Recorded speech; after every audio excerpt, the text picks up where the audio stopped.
আমরা যেসব অ্যাপগুলো ব্যবহার করার পরে আনইনস্টল করে দিই সেই সব অ্যাপগুলো কিন্তু আমাদের ফোন থেকে পার্মানেন্ট ভাবে ডিলিট হয় না, আমাদের ফোনে থেকে যায়। এর ফলে কি হয়, আমাদের ফোনের স্টোরেজ কিন্তু তাড়াতাড়ি ভর্তি হয়ে যায়, ফোনটা কিন্তু খুব হ্যাং করে। আজকের এই ভিডিওতে আমি তোমাদেরকে বলে দেবো তোমরা কিভাবে সেই আনইনস্টল করা অ্যাপগুলোকে ফোনের মধ্যে থেকে পার্মানেন্ট ভাবে ডিলিট করবে। মূল প্রসেসটা দেখানোর আগে তোমাদের কাছে ছোট্ট একটা রিকোয়েস্ট, আমার চ্যানেলে নতুন হয়ে থাকলে অবশ্যই আমার চ্যানেলটাকে সাবস্ক্রাইব করে রাখো এরকম গুরুত্বপূর্ণ ভিডিও আরো দেখার জন্য। সব থেকে প্রথমে তোমার ফোনে থাকা প্লে স্টোরটাকে ওপেন করো। এবার দেখো ডান কোণে উপর দিকে তোমার প্রোফাইলের লোগো আছে, এটার উপর একবার প্রেস করো। এখন দেখো উপরে একটা অপশন আছে ম্যানেজ অ্যাপ ডিভাইস, এটার উপর প্রেস করো। এখন দেখো উপর দিকে দুটো অপশন আছে ওভারভিউ আর ম্যানেজের উপর আবার প্রেস করো।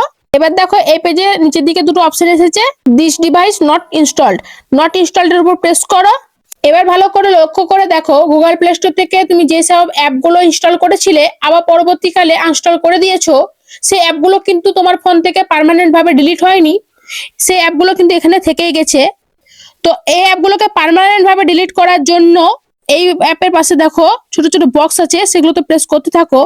প্রেস করার পর উপরে ডান কোণায় আছে দেখো একটা ডাস্টবিনের আইকন, সেটার উপর প্রেস করো, এখান থেকে রিমুভে প্রেস করে দাও।